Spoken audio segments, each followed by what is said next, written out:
आज मैं आप लोगों को इतिहास के बारे में हम कैसे पुरानी चीज़ों को पता करते हैं, कैसे पता करें कि कब क्या हुआ था, इसके बारे में हम जानेंगे। यानी कि हम इतिहास जानने के स्रोत के बारे में चर्चा करेंगे।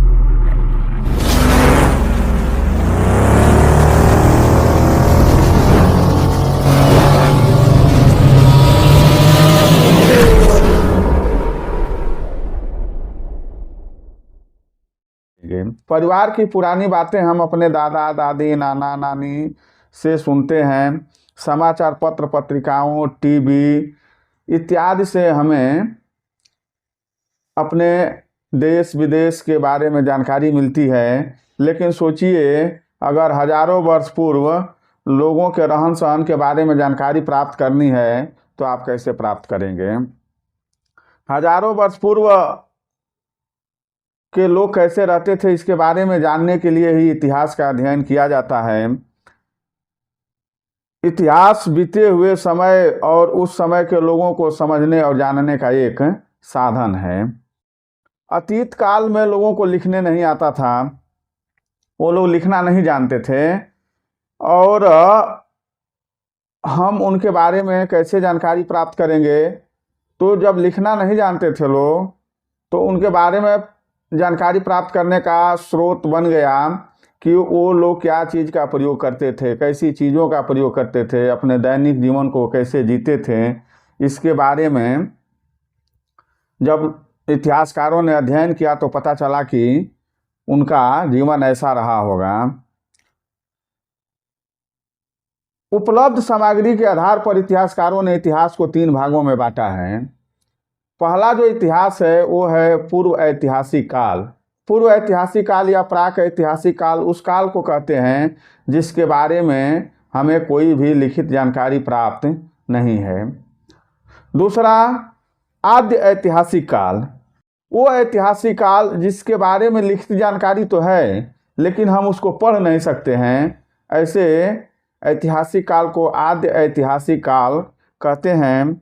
ऐसा ऐतिहासिक काल जिसमें लिखित सामग्री मिलती है और उसे हम पढ़ भी सकते हैं, उसको हम ऐतिहासिक काल कहते हैं।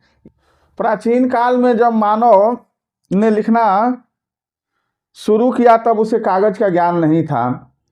कागज का आविष्कार बाद में हुआ है, जो चाइना में हुआ। पेपराइस नामक घास पर लोग लिखते थे और उसी से पेपर बना।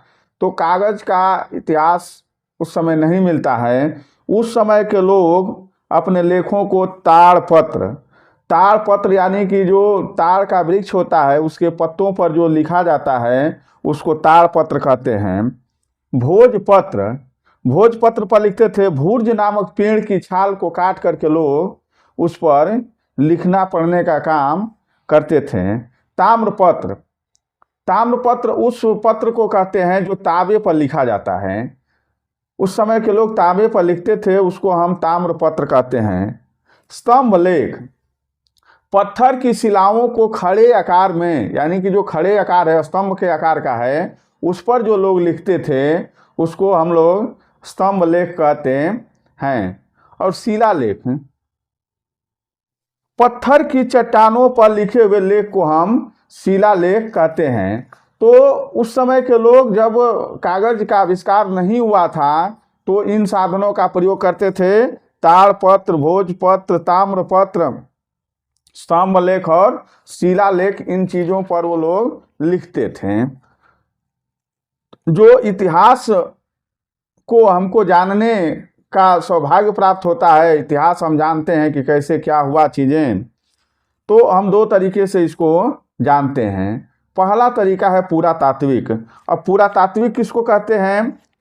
तो प्राचीन काल में मानव द्वारा प्रयोग में लाई गई वस्तुओं, निर्मित मंदिरों एवं इमारतों आदि के अवशेष का अध्ययन पुरातत्व कहलाता है।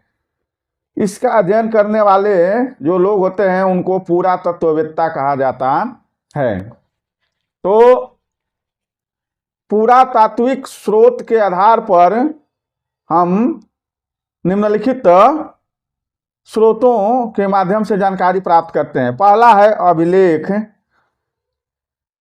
अभिलेख का मतलब होता है कि पत्थर और धातु जैसे कठोर चीजों पर उत्कीर्ण किए गए, खोदे गए जो लेख हैं, उनको पढ़ करके जो जानकारी हमको मिलती है उसको हम अभिलेख कहते हैं। यह अभिलेख जो मैं नीचे आप लोगों को देने जा रहा हूँ, अशोक के रुम्मिनदेई अभिलेख का अंश है, जो लुम्बिनी नेपाल से प्राप्त हुआ है। लुम्बिनी जो ये स्थान है, ये नेपाल में है और इस लेख का नाम है रुम्मिनदेई। इस अभिलेख में अशोक ने यह घोषणा की है कि लुम्बिनी में उपज का 8वां भाग कर के रूप में लिया जाएगा। अशोक के अभिलेख पत्थर पर उत्कीर्ण होने के कारण महत्वपूर्ण ऐतिहासिक स्रोत हैं। तो ये अभिलेख जो पत्थर पर, ताम्रपत्र पर होते थे, ये पहले स्रोत हैं जिनसे पुरातत्ववेत्ता कुछ जानकारी प्राप्त करते हैं। सिक्के एवं मोहरे। सिक्के जो हम सिक्के यानी कि उस समय के पैसे और आज के पैसे भी जो गोल गोल होते हैं या चरकोर होते हैं या कटिंग वाले होते हैं, इन सिक्कों को आप देखे होंगे। ये सिक्के उस जमाने में भी, ऐतिहासिक काल में भी होते थे और उन पर राजा महाराजा अपने राज के बारे में उस पर कुछ कुछ करते थे। ये जो मैं सिक्का आप लोगों को दिखा रहा हूँ, इसमें आप देख रहे हैं कि तत्कालीन राजा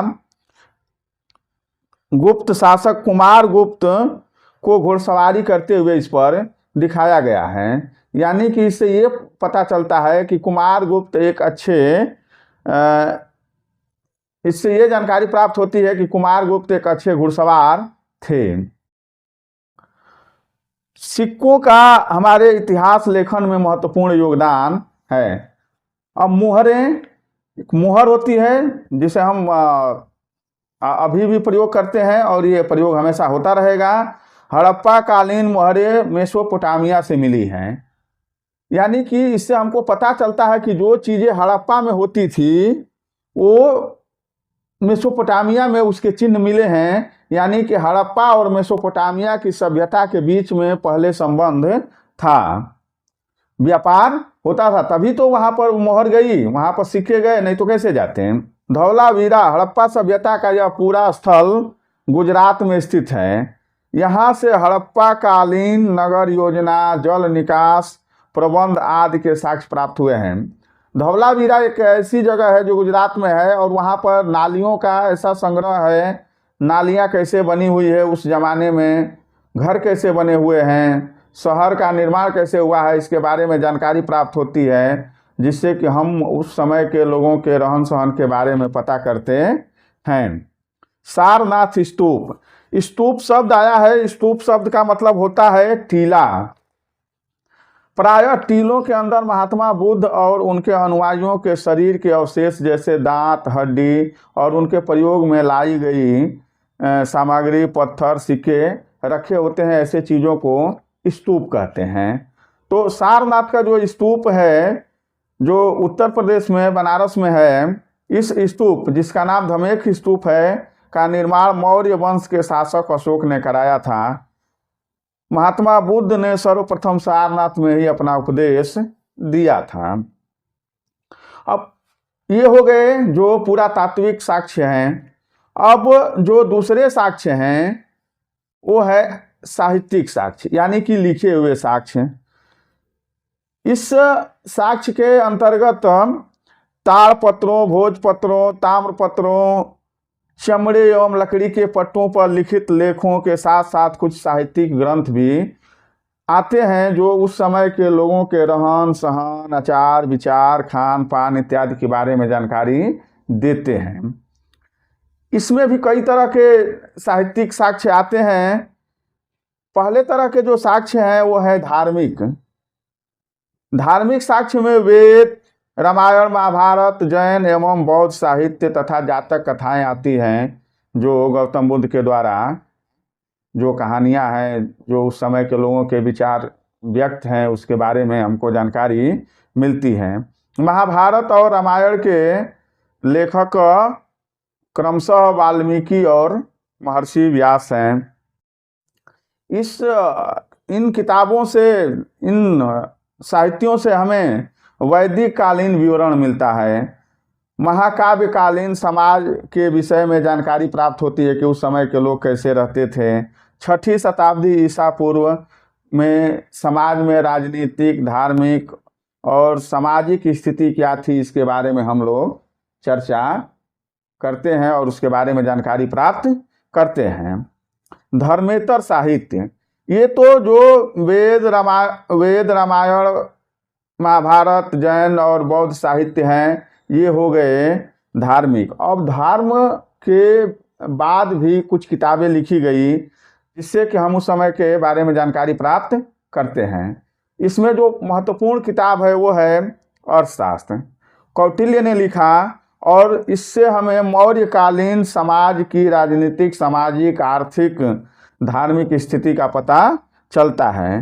राजतरंगिणी जो कल्हड़ ने लिखा, कश्मीर के 11वीं 12वीं शताब्दी का इतिहास है जो हमें कल्हड़ की राजतरंगिणी से प्राप्त होता है।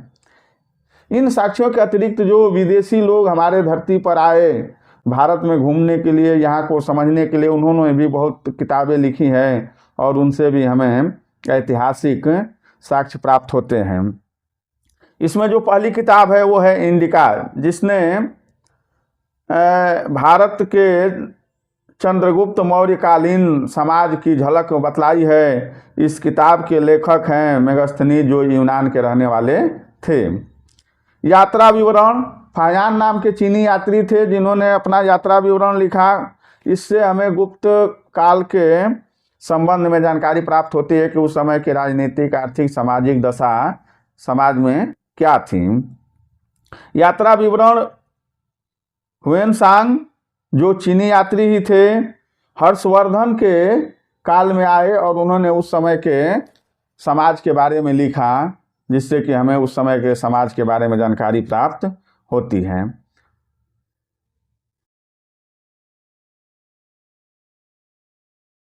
इस पुरातात्विक और ऐतिहासिक दोनों स्रोतों को मिला करके जो हमारे पुरातत्ववेत्ता होते हैं वो अपने निष्कर्ष की प्राप्ति करते हैं कि तत्कालीन समाज की दशा और दिशा क्या थी, कैसे लोग रहते थे, कैसे आचार विचार करते थे।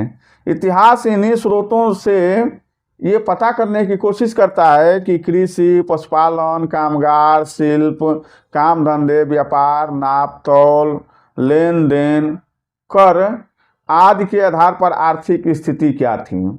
यानी कि आर्थिक स्थिति का भी पता चलता है इन किताबों के आधार पर। घर परिवार, स्त्रियों की स्थिति, शिक्षा, रहन सहन, खान पान, वेशभूषा, मनोरंजन, त्यौहार, मेले आदि के आधार पर सामाजिक स्थिति का पता चलता है। राजा, प्रजा, प्रशासन, सुरक्षा व सैन्य व्यवस्था के आधार पर राजनीतिक स्थिति का पता चलता है।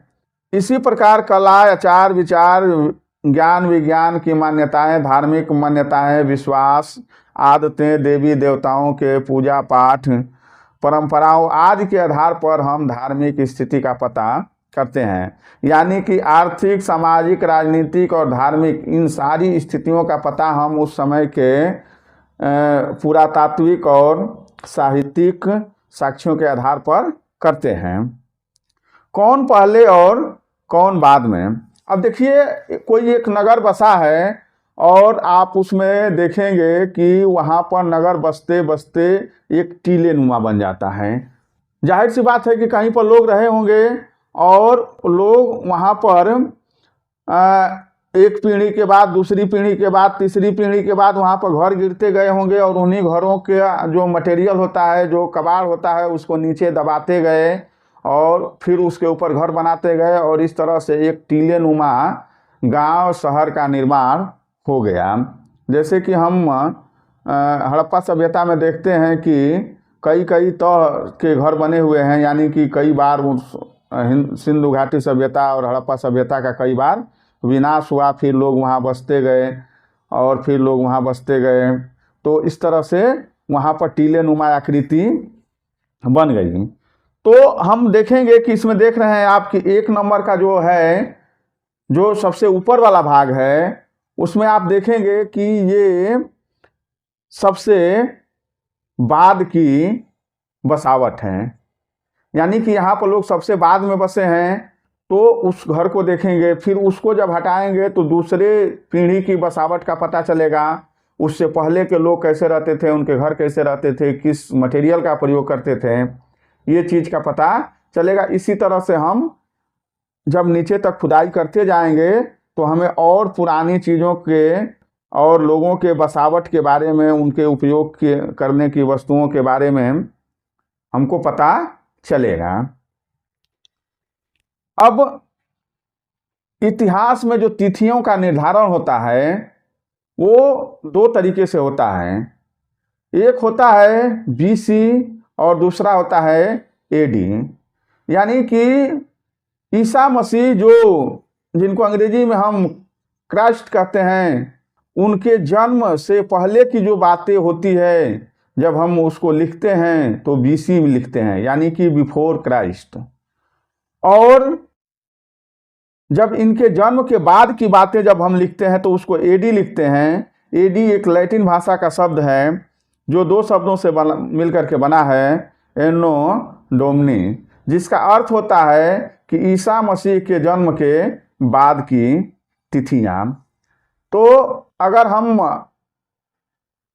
ईसा मसीह के जन्म यानी कि 2000 वर्ष पहले की तिथि को लिखेंगे तो बीसी में लिखेंगे, और उनके जन्म 2000 साल पहले उसके बाद की चीज़ों को लिखेंगे तो हम अन्ना डोमनी के बारे में अन्ना डोमनी लिखेंगे, यानी कि ईस्वी लिखेंगे, और हिंदी में ईस्वी लिखेंगे। और अगर उनके जन्म से पहले की बातों को लिख रहे हैं तो हम ईसा पूर्व या ईस्वी पूर्व लिखेंगे।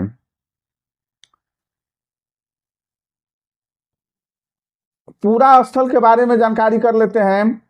पूरा स्थल वह स्थान होता है जहाँ पर पुरातत्ववेत्ता खुदाई में औजार, बर्तन और इमारतों के अवशेष पाते हैं, यानी कि जिस स्थान पर खुदाई में औजार, बर्तन, इमारतों के अवशेष मिलते हैं उस स्थान को हम पूरा स्थल कहते हैं। प्रायः पूरा स्थल जल स्रोतों जैसे नदी, तालाब, झील व समुद्र के किनारे पाए जाते हैं। और कुछ महत्वपूर्ण जानकारी मैं आपको बतला देता हूँ। विश्व का सबसे बड़ा महाकाव्य महाभारत है। लंदन स्थित ब्रिटिश म्यूजियम विश्व का सबसे बड़ा संग्रहालय है। अलेक्जेंडर कनिंघम को भारतीय पुरातत्व विभाग का जन्मदाता माना जाता है। तो इस तरह से बच्चों आज क्लास 6 के पाठ